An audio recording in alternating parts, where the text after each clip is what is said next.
Hello students, हम SP subject पढ़ रहे हैं। ओके। और एसपी सब्जेक्ट में हमने चैप्टर नंबर 7 स्टार्ट किया था। कौन सा चैप्टर था? Company meeting. कंपनी मीटिंग में हमें क्या देखा था? सबसे पहले मीटिंग का इंपॉर्टेंस देखा था। ठीक है, सबसे पहले कंपनी मीटिंग का इंपॉर्टेंस देखा था। एक बार हम ओवरव्यू कर लें। क्या है importance of company meeting? Opportunity for members to comes together, minutes of previous meeting, fixation and implementation of policy, plans and programs, analyze of problems, legal requirement and other element। यहाँ पर ये हो गया था। फिर essential of valid meeting। फिर हो गया था हमारा proper convening of meeting. Meeting में एक प्रॉपर कन्वीनिंग कैसा होना चाहिए? सबसे पहला पॉइंट क्या था? Proper authority. किसके पास होती है proper authority? Board of directors.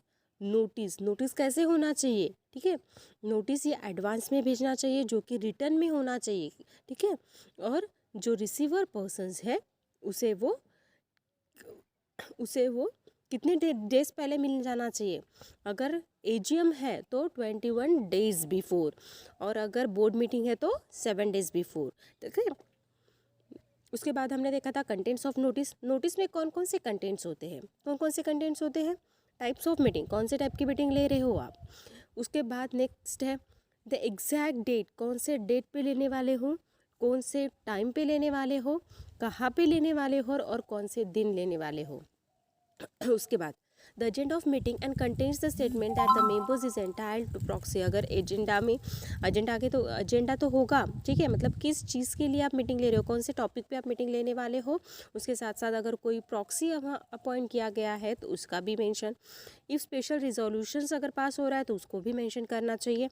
और अगर स्पेशल कोई बिजनेस में ट्रांजैक्ट कर रहे हैं तो उसका एक्सप्लेनेटरी स्टेटमेंट भी उस नोटिस में होना चाहिए। ठीक है, उसके बाद authority to send notice. Notice की अथॉरिटी किसके पास होती है सेंड करने की?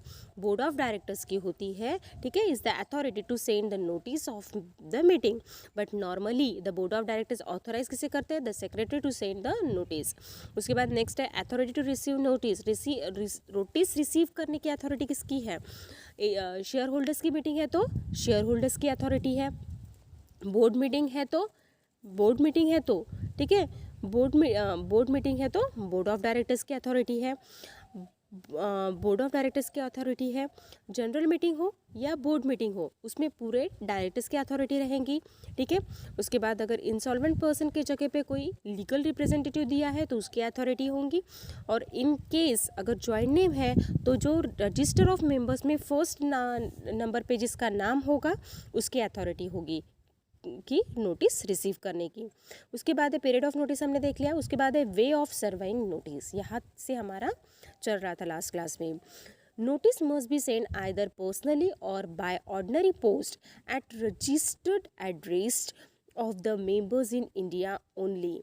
ठीक है, क्या बोला है? सिर्फ इंडिया में रहने वाले मेंबर्स जो होते हैं, ठीक है, तो उनको जो लेटर सेंड किया जाता है वो पर्सनली सेंड किया जाएगा या ऑर्डिनरी पोस्ट से सेंड किया जाएगा। कहाँ पे? रजिस्टर्ड एड्रेस, मतलब जहाँ पे जब उन लोगों का रजिस्ट्रेशन हुआ था मेंबर्स का या डायरेक्टर्स का, तो उन्होंने जो रजिस्टर्ड एड्रेस बताया था उस एड्रेस पे उसे सेंड किया जाएगा। देन नेक्स्ट है if the members has no registered address in India. अगर कोई मेंबर्स है जिसका इंडिया में रजिस्टर्ड एड्रेस नहीं है तो then it is send to the address which is given by the members. तो उसे नोटिस कौन से एड्रेस पे भेजा जाएगा? उसने रजिस्टर्ड करते वक्त जो एड्रेस बताया था उस एड्रेस पे वो नोटिस सेंड किया जाएगा। देन नेक्स्ट है if any members wants the notice by registered post. अगर कोई चाहता है कि उसे रजिस्टर्ड पोस्ट पे एड्रेस पे नोटिस भेजा जाए, ठीक है, तो the notice must be send accordingly provided he pay charges in advance. तो वो उसे एडवांस में चार्जेस उसके पे करने पड़ते हैं। देन नेक्स्ट है notice can also be advertise.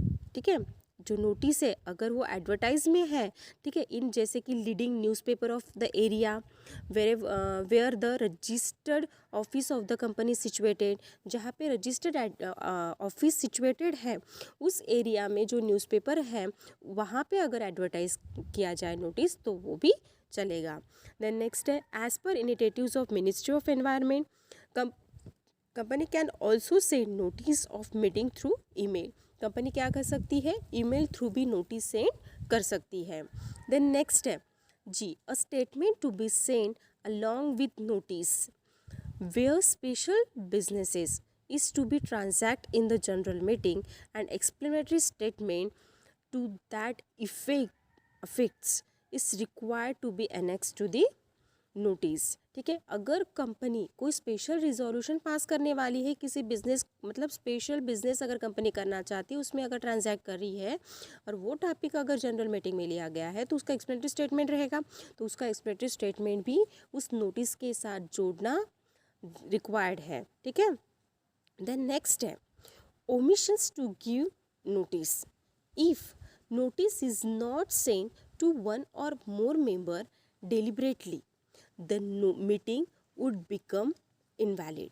अगर वो नोटिस किसी एक या एक से ज़्यादा मेंबर्स को अगर नहीं भेजा गया है, ठीक है, तो क्या हो जाएगा, वो जो मीटिंग हो गई है वो मीटिंग इनवैलिड होगी। ठीक है, मतलब उसमें डायरेक्टली बोला है कि अगर गलती से भी एक मेंबर्स या एक से ज़्यादा मेंबर्स अगर उनको नोटिस नहीं मिला, उनको नोटिस भेजा ही नहीं गया मीटिंग का, ठीक है, तो जो मीटिंग हुई है उस मीटिंग को इनवैलिड होगी।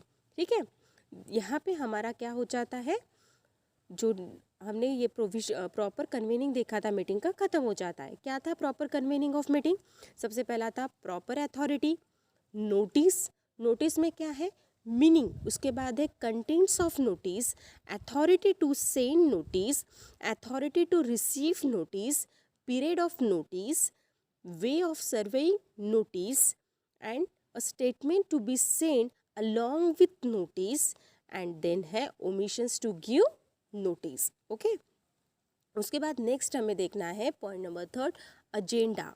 अब मीटिंग का एजेंडा कैसा होता है, जो agenda means a statement containing a list of items to be discuss at the meeting. मतलब एजेंडा मीन्स क्या होता है, एजेंडा मीन्स होता है कि हम मीटिंग में किस बारे में बात करने वाले हैं, कौन से आइटम पे हम डिस्कस करने वाले हैं, वो सारे कंटेंट्स एजेंडा में दिए जाते हैं। ठीक है, मतलब मीटिंग में कौन से टॉपिक के बारे में हम बात करने वाले, कौन सा आइटम लिया गया है, ठीक है, वो सारी लिस्ट का कंटेंट्स होता है एजेंडा में। A secretary has to prepare the agenda in consultations with the chairman. Agenda is send along with the notice of the meeting. Agenda secretary prepare करता है, ठीक है, किसके साथ, चेयरमैन पर्सन के साथ, एंड जो एजेंडा होता है is send along with the notice of the meeting. और वो जो एजेंडा होता है, वो एजेंडा जब आप मीटिंग का नोटिस भेजते हो तो उस नोटिस के साथ वो एजेंडा ज्वाइन क्या करना पड़ता है, भेजना पड़ता है। ठीक है, उसके साथ जोड़ के भेजना पड़ता है। समझ में आया यहाँ तक मीनिंग एजेंडा का। उसके बाद इम्पोर्टेंस ऑफ एजेंडा। अब एजेंडा की इम्पोर्टेंस क्या है, chairman can conduct the meeting efficiently with the help of agenda। Chairman can conduct the meeting efficiently with the help of agenda.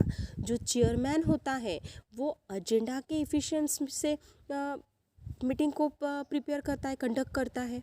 ठीक है, मतलब उसे पता होता है कि एजेंडा में कौन कौन से टॉपिक के बारे में हमें बोलना है, किस किस टॉपिक पे हमें डिस्कशन करना है, तो वो टॉपिक को लेकर वो उस मीटिंग को कंडक्ट करेगा। देन नेक्स्ट है chairman can discuss the item as per the sequence of agenda. और एजेंडा में जिस तरह से सीक्वेंस दिया है कि कौन से आइटम को पहले लेना है, कौन से इसको बाद में लेना है, तो उस तरह से चेयरमैन क्या करेंगे, उस आइटम को डिस्कस करेंगे। देन नेक्स्ट है members can get sufficient time to think over the items given in the agenda. Members can get sufficient time to think over the times agenda given in the agenda, so that they come well prepared for the meeting and actively participate in it। उसको ये भी पता होना चाहिए, chairman members को पता रहेगा कि sufficient time to think over the items of given in the agenda, मतलब कितना टाइम लगेगा, कितना टाइम है कि एजेंडा में कौन कौन से आइटम्स दिए हैं। ठीक है, then next also all items include in agenda are discuss in the meeting. और एजेंडा में जितने भी टॉपिक दिए गए हैं वो सारे टॉपिक पे एजेंडा में क्या हो जाएगा, डिस्कशन होगा, ठीक है। मतलब कोई भी पॉइंट छूट नहीं सकता। हमने ऑलरेडी अगर एजेंडा तैयार किया होगा, हमने अगर उसमें कंटेंट्स ऐड किए गए हैं तो हर टॉपिक को पहले बराबर टाइम टू टाइम उसको डिस्कस किया जाएगा। इसीलिए एजेंडा में जितने भी टॉपिक दिए गए हैं वो टॉपिक पे पूरा डिस्कशन हो जाएगा, इसीलिए कोई भी टॉपिक छूटने की गुंजाइश नहीं रहेगी। इसीलिए एजेंडा का क्या है, इम्पोर्टेंस है। देन नेक्स्ट है guidelines for preparations of agenda. अब उसके गाइडलाइन कैसे है? Agenda must be prepare in simple language. Agenda कैसा होना चाहिए? हमेशा सिंपल लैंग्वेज में होना चाहिए। And it should be brief and clear. वो कैसा होना चाहिए? ब्रीफ होना चाहिए और क्लियर होना चाहिए, ठीक है। उसका जो भी टॉपिक दिया गया वो क्लियर होगा। रूटीन और general nature of atom should be put first in order and then special matters and continuous matter should be last. हमेशा जनरल जो एटम है, रूटीन जो एटम है वो हमेशा स्टार्टिंग में रहेंगे और जो बहुत इंपॉर्टेंट मैटर्स है उसे बाद में डिस्कस किया जाएगा। देन नेक्स्ट है simple types of matter should be place in the sequence on the agenda. जो सिंपल मैटर से स्टार्ट हो जाएगा, ठीक है। मतलब similar types of matter should be place in the sequence on the agenda. जो similar matters होंगे, जो सिमिलर टाइप्स ऑफ मैटर होंगे उनको सीक्वेंस में लगाया जाएगा कि ये इससे सिमिलर है, उससे सिमिलर है, तो उसके बाद वो आइटम रहेगा, उसके बाद वो आइटम रहेगा, मतलब वो सीक्वेंस से लगाया जाएगा। देन नेक्स्ट है all atoms include in the agenda must be with in the scope of the meeting. All the items include in the agenda, पूरे आइटम्स एजेंडा में क्या हो जाएंगे? इंक्लूड हो जाएंगे and must be with in the scope of the meeting. उसके साथ साथ मीटिंग को भी स्कोप आ जाएगा, ठीक है। देखो क्या हो गया, guideline for preparations of agenda. Next है types of agenda. There are the 2 types of agenda. Agenda कितने टाइप्स का होगा है? 2 टाइप्स का है। पहला है बेयर स्टेटमेंट एजेंडा। क्या है? Bare statement agenda in which all atoms are describe in brief. जो बेयर स्टेटमेंट एजेंडा होता है उसमें जितने भी एटम्स होंगे वो सारे ब्रीफ में रहेंगे, ठीक है। और दूसरा है ड्राफ्ट मिनट्स एजेंडा। दूसरा कौन सा है? Draft minutes agenda in which atoms are given in details, ठीक है। इसमें क्या बोला गया? In which atoms. इसमें जो एटम्स दिए गए हैं आर गिवन इन डिटेल्स, वो कैसे रहेंगे? पूरे डिटेल्स में दिए गएंगे, so that it is useful in the preparations the meeting of the minutes of the meeting. तो इसके साथ साथ हमें प्रिपरेशन के लिए भी मिनट्स रहेगा, ठीक है। यहाँ तक हो गया हमारा। क्या देखा हमने? एजेंडा देखा, एजेंडा का meaning, importance of agenda, guideline for preparations of agenda and types of agenda. Okay students.